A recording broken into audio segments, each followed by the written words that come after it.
The world is waking up to a dramatically altered geopolitical landscape this morning, as the United States military launches its largest wave of airstrikes against Iran in decades, and the Islamic Republic has already vowed an unprecedented retaliation that could ignite a firestorm across the entire Persian Gulf. We are not talking about a limited operation or a symbolic show of force. U.S. Central Command has confirmed that precision munitions have struck more than 80 separate targets deep inside Iranian territory, and the deafening explosions have been heard in at least 3 major strategic locations, including the sprawling port city of Bandar Abbas and the critical island of Qeshm, which sits like a sentinel overlooking the very lifeline of global oil trade, the Strait of Hormuz. Reports are flooding in of multiple injuries at commercial ports, with civilian infrastructure caught in the crossfire, and as the thick black smoke rises over these urban centers, the key question on everyone's mind is not just the scale of the physical destruction, but the nature and ferocity of the response that is surely already being prepared in Tehran's war rooms. The silence from Iranian leadership in the immediate aftermath was deafening, but when the statement finally came, it was chilling in its clarity. A top joint military command has vowed a crushing response to these U.S. attacks, a phrase that in the lexicon of the Middle East signals a shift from deterrence to outright vengeance, leaving the entire region bracing for the next explosion. The timing of this massive military escalation is no coincidence, as it comes just hours after the United States dropped another diplomatic bombshell, revoking the crucial waiver that temporarily allowed Iran to sell its oil under the fragile interim peace agreement, a move that has effectively torched any remaining trust between the two adversaries. This is a double-edged strike designed to cripple the Iranian state on 2 fronts: a ferocious military campaign designed to degrade Iran's coastal defenses, radar networks, and Revolutionary Guard naval capabilities, coupled with an economic stranglehold that targets the very heart of Iranian revenue generation, cutting off the financial oxygen that keeps its military and government functioning. The Treasury Department's decision to reimpose these sanctions followed recent attacks on 3 commercial tankers transiting the Strait of Hormuz, but the punitive scale of Washington's response seems wildly disproportionate, suggesting that the United States was simply waiting for an excuse to unleash its full military might and dismantle the naval power of the Islamic Republic once and for all. With the sound of air raid sirens now echoing across neighboring Bahrain and Kuwait, and reports of missile and drone attacks being actively confronted over the Persian Gulf skies, the region is no longer teetering on the edge. It has already fallen into a full-blown, multi-front conflict that threatens to draw in every major power and choke the global supply of energy. The United States has lit a fuse with these devastating strikes, but the terrifying question remains: where will the resulting explosion land, and will it be directed at American bases, allied capitals, or the vital shipping lanes that fuel the world's economies? The Pentagon is framing this overwhelming show of force as a direct and immediate response to what they describe as a pattern of Iranian aggression against commercial shipping in the Strait, a waterway through which a fifth of the world's petroleum passes daily, making any disruption an existential threat to global markets. In a statement that reads less like a military communique and more like a declaration of all-out war, U.S. Central Command detailed with chilling precision that they struck Iranian air defense systems, command and control networks, coastal radar sites, anti-ship missile capabilities, and astonishingly, more than 60 small boats belonging to the Islamic Revolutionary Guard Corps that were operating in and near the strait. The audacious scope of this attack goes far beyond mere retaliation for recent tanker incidents.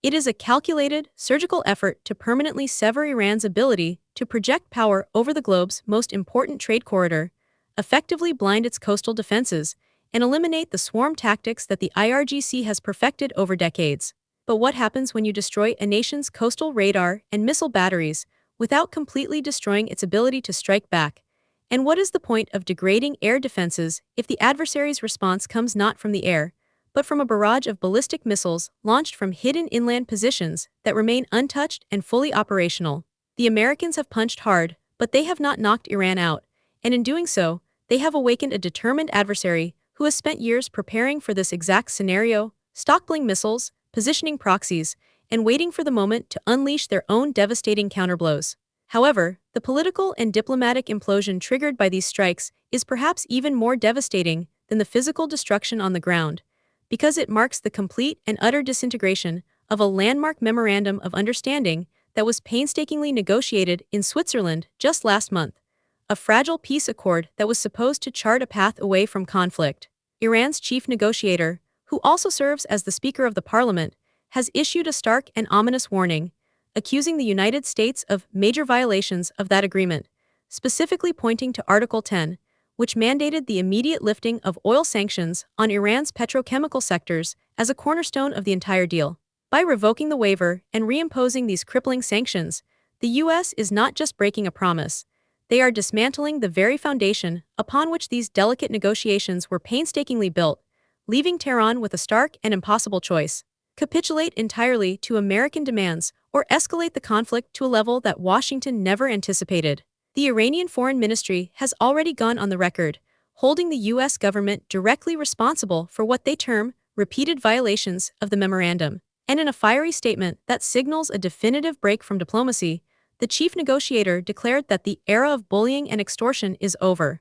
A powerful and resonant phrase that confirms Tehran has abandoned any hope of a diplomatic solution and is now preparing for a prolonged and costly confrontation. The explosions were not isolated to deserted military zones or remote outposts, as multiple civilian and commercial areas have been caught in the terrifying crossfire, drastically escalating the human cost of this conflict and potentially turning global public opinion against the American campaign. The port city of Sirak, a vital coastal town that provides a commanding and strategic view over the entire Strait of Hormuz, was hit in at least 6 separate locations, while the island of Qeshm, a densely populated area with significant commercial activity, was struck in 7 different locations, and the key economic hub of Bandar Abbas endured a staggering 10 distinct impacts, causing multiple injuries among the civilian population and sending panicked residents flooding into the streets. This is not a clean war of precision strikes against military targets.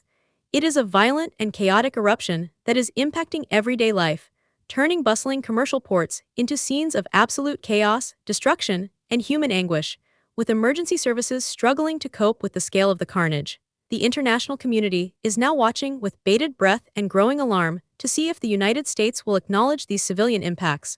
or if they will be ruthlessly written off as collateral damage in an escalating war of attrition, a justification that could further inflame anti-American sentiment across the entire Middle East and give Iran a propaganda victory even as its infrastructure lies in ruins. But Iran is not simply absorbing these devastating blows in silent submission.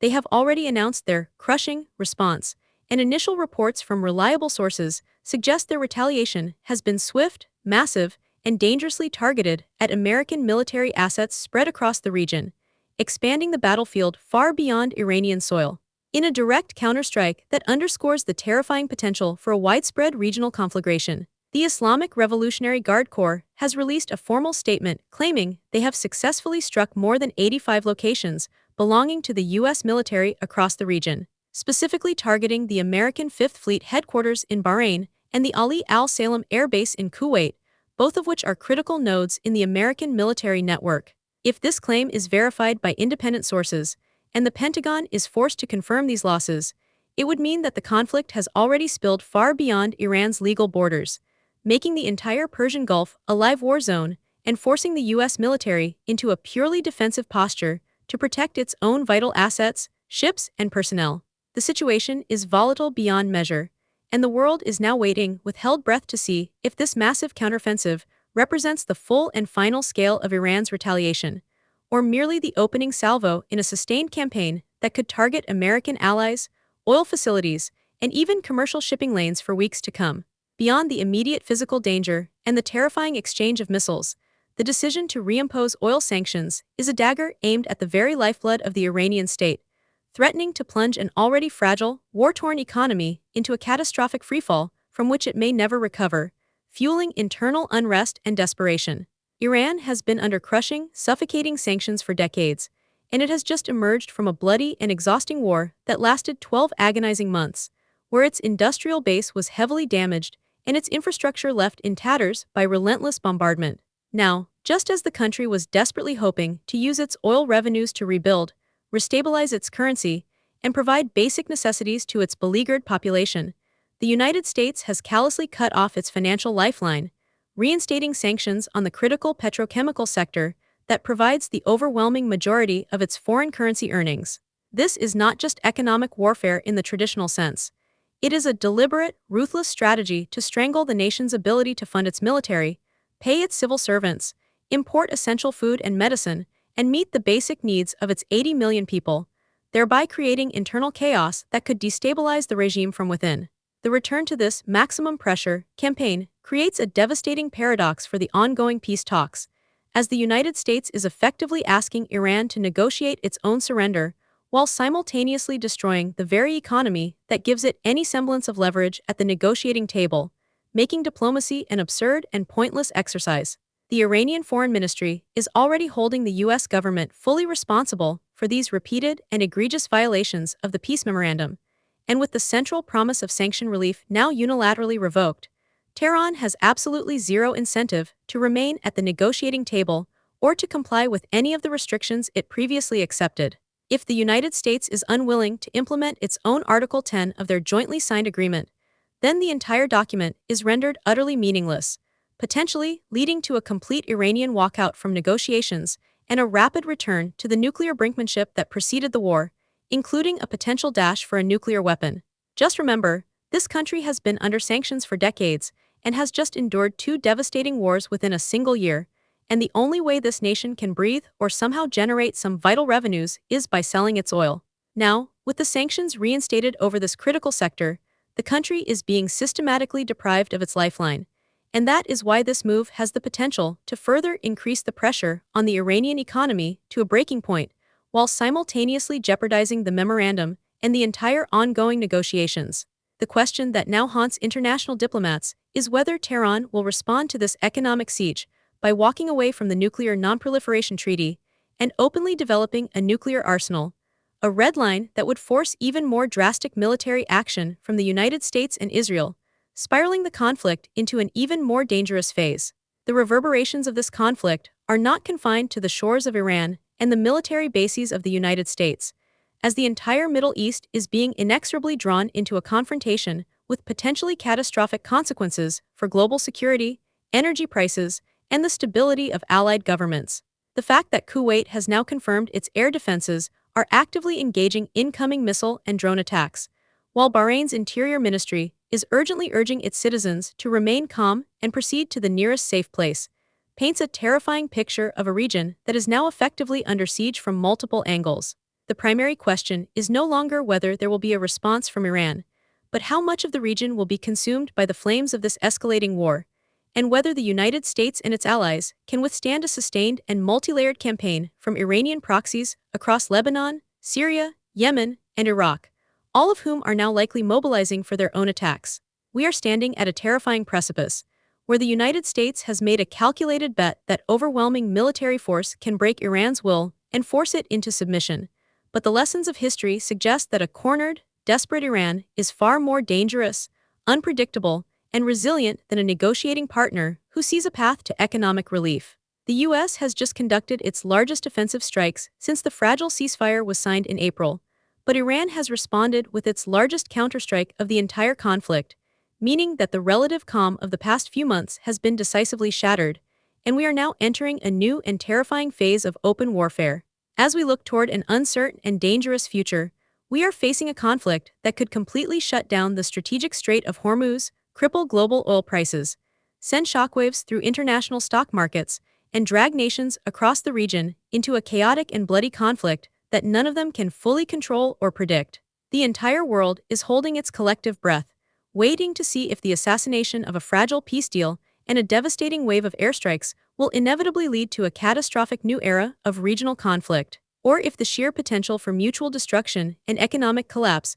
will somehow force the 2 heavily armed powers back from the brink at the very last moment. But with missiles already in the air and diplomatic bridges burned to ash, that last hope seems to be fading with every passing second.